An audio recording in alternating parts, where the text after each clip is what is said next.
today is a day to be me. I'm Darian. I'm Callie. I'm Kevin. Alex Hodge. Andy Reamer. Alex, you can take it away for right now. Yes. Hi. So today we're discussing about social ecosystems and social influence and the different types of ecosystems that people can get caught up in, either in certain stages in their life, and how to ascend to the top of those ecosystems that are important to us. And then also the ability to step outside of the ecosystem and look at it from within. If it's an ecosystem that we're not thriving in, that somebody's not thriving in, then how to step outside of that ecosystem so it doesn't affect or even you can step outside of the ecosystem and look for other types of hierarchies to climb to ascend the ladder of and thrive in. We are also going to be discussing how social influence plays into the social ecosystem. We are going to be explaining steps of ecosystems and a little bit about high school. So let's start with the first one, types of ecosystems. Yeah. Right on. So, like high school, that's an ecosystem that we can get caught up in. So, to ascend to the top of that ecosystem, what kind of grades are we getting? What scholarships through either sports or like what sports teams against what schools? Who are we playing against? These are different hierarchies that people can get caught up in. What classes am I taking to achieve a Core 40 credit for a Core 40 diploma towards the end of it? What groups, what cliques am I forming into? Who am I surrounding myself with? Girlfriend, boyfriend, who's who, or relationships, and those are all forming and starting out. And also, there's other ecosystems as we become adults. Once we step outside of the ecosystem of high school, nobody cares. It's an ecosystem that we've outgrown. What kind of car do you drive? That's an ecosystem that people get caught up in. Are you a Ford guy, or are you my Ford is better than your Chevy? Yeah. And real estate, business, the podcast has its own ecosystem. We're entering competition and competency in the podcast world. Multiple ones. Psychology, the field of study in that has an ecosystem. Science does too. Yep. So Callie, so where were we on that? We are going through the types of ecosystems right now. What are the different types of ecosystems? All right, thank you for reminding me. All right. What about like there's the type of ecosystem that we're in, the podcast, psychology, self-help, the experiences that we have as having disabilities. That's an ecosystem right there. That's a social. Gaming, there's writing, anything that you find yourself interested in is an ecosystem. Yep, and the interests and the subjects that people get interested in is what grips us into that ecosystem, and how we can influence others that are within that. Okay, now let's talk about stepping outside the ecosystems. Yeah. How would we view the outside ecosystems that we are not a part of if we stepped out of them? We wouldn't be interested in those types of ecosystem. Let's say, so Kev is a gamer. I am not a huge fan of games. I'll play them, but I'm not all for them, and he can talk a little bit about it. And tech. technology. Some people don't tend to get technology well either.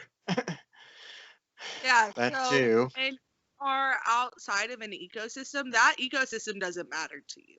You are Mm-hmm. in your own ecosystem. You are in your own likes and dislikes. Those stuff don't matter to you. You are outside of that. But something that you need to remember is that when you are outside an ecosystem is to remember that people who are inside the ecosystem that they are in, their likes and dislikes, you need to respect that and go ahead and acknowledge that this is what they do, this is what they like doing, this is what I'm into, this is what I like doing. Everyone has a different passion. Yep. Yeah. So I was gonna say, for example, the high school ecosystem versus a parent or the family, Mhm. where Mhm. say the student is having a problem. Say the kid is having a problem.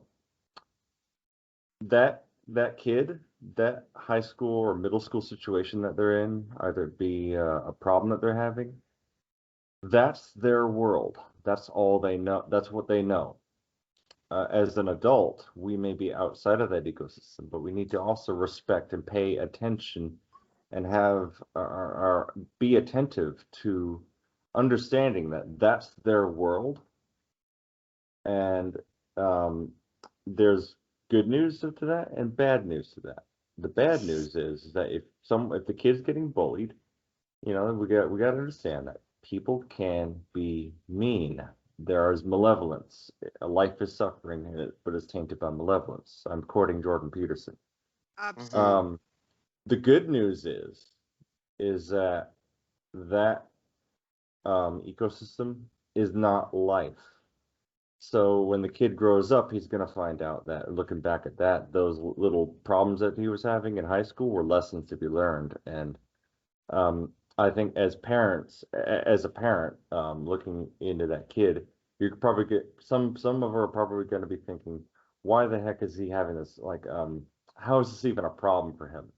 And check yourself, check yourself. That problem that they're having, that's their world. Yeah. It might not be your ecosystem, but it is theirs, and provide guidance on, but also guidance on how to deal with that problem, but also to help deal with the problem, realize that is not life. There are other ecosystems to get caught up and to thrive in better. Absolutely. Mm-hmm. Okay, now we are going to discuss how social influence plays into social ecosystems. Mm-hmm.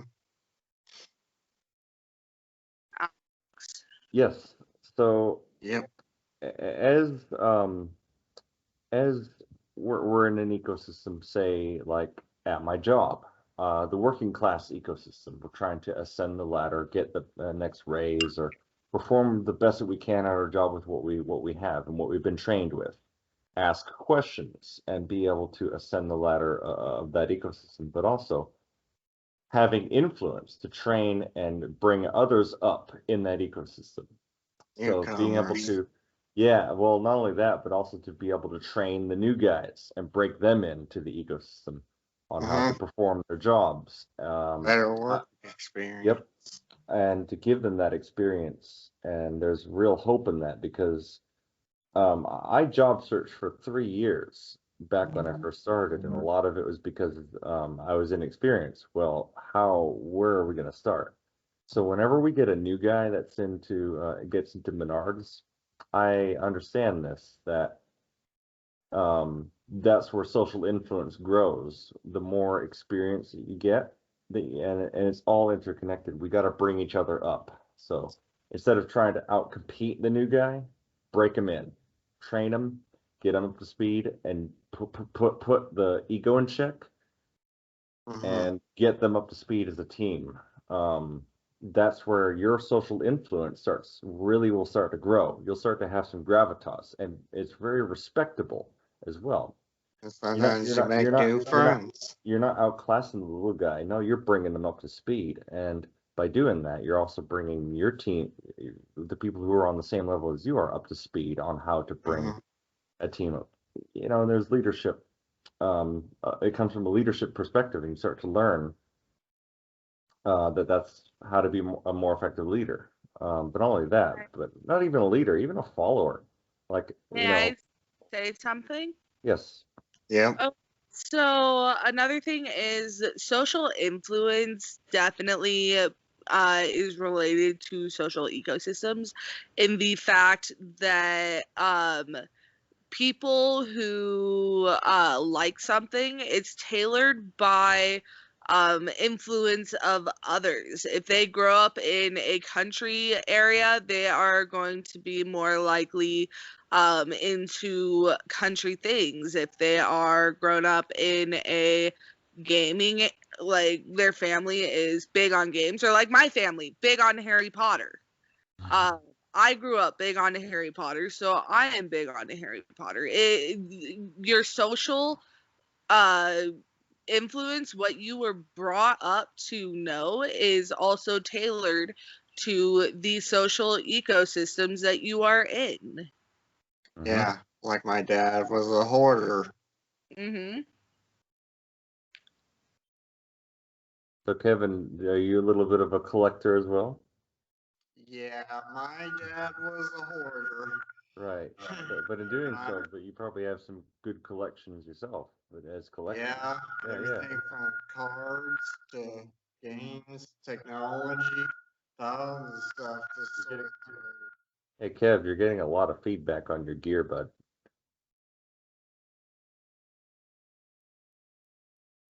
So, like, skiing. Um, I I started skiing about 3 seasons ago, and now I have some influence in that because I've coached people on how to ski better, and bring them up to speed with my social influence on what I know now about skiing. And this was an ecosystem that I got into myself. My parents didn't ski, and I've always wondered how people skied. It didn't come from my family. That's the thing. It came from the friends and relationships that I built by myself. So there's also ecosystems that you can also form into yourself. Yeah, and having growing a social an influence through getting into those ecosystems on your own.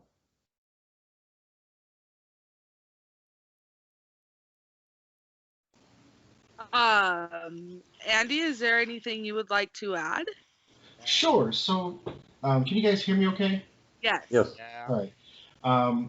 So, in listening to the discussion about ecosystems, social ecosystems, and social influence, in my mind, the way it's working is actually backwards from what you guys are describing, because that's what makes sense to me. And so I'll describe it as such.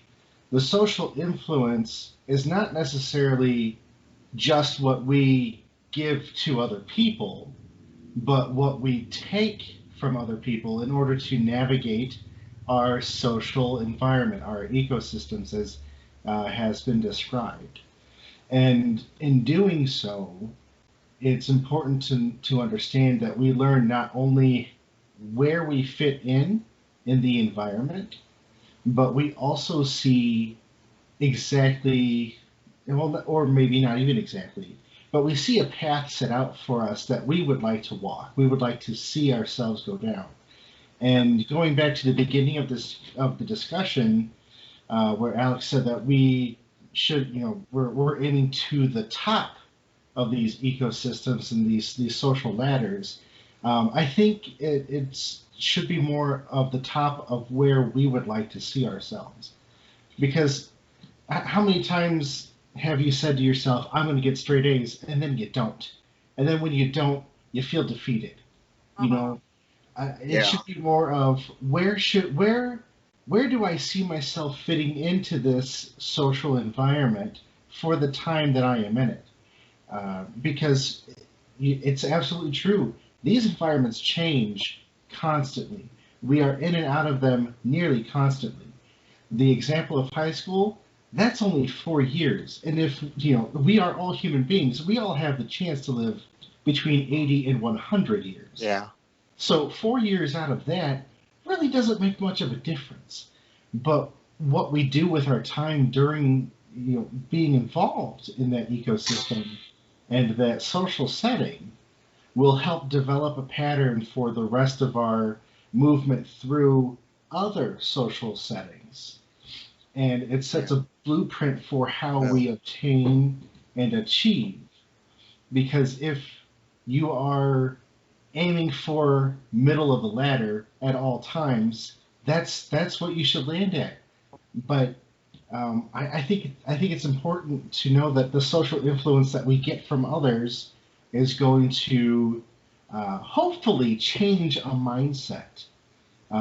Alex gave the example of a new guy coming into work and how the people that are on the team already have to train that guy up and they have to show him the ropes. I think it's important to know that when a person goes into a work setting, they don't know what to expect. By Alex showing that person where to go, what to do, and how to do it, that person now knows what to expect and can draw that influence from Alex because Alex has tons of experience now. He knows how to navigate everything in that environment. And so, anybody going into that environment to work shouldn't be aiming for the middle. They should be aiming it for the best that they can do, the top of their own ladder. When we get into these environments, it's easy to say, I want to be like, this person or that person. But it should really be, I want to be the best version of myself while I'm here, because I know being the best version of me is going to give me the most possible success. Now, what steps do I take to get there? And I think Alex and Callie have a point where these influences and these environments, they're really good at helping you project to what you want and where you would like to go. Yes. That reminds me of a program that I'm going to embark in this Christmas, this coming Christmas, 2021. I want to mention on this podcast Jordan B. Peterson's self-authoring suite, especially the future authoring program. And what that does is that it breaks down what you want, what trajectory that you want for the future. Where do you see yourself in 5-10 years? But it also touches on what things that you're doing that are wrong that you don't want to become. Now imagine if you keep doing those wrong things, and what would that look like? And avoid that. And that sets you on a trajectory towards what you want. And also how to positively move up in the social ecosystems and influence. Yep. Absolutely. Okay, so the next thing we're going to be talking about is if everyone had the chance to say what they want to say? Yes. Yeah. Okay. That wraps up our podcast. We will be updating our website to say what our next podcast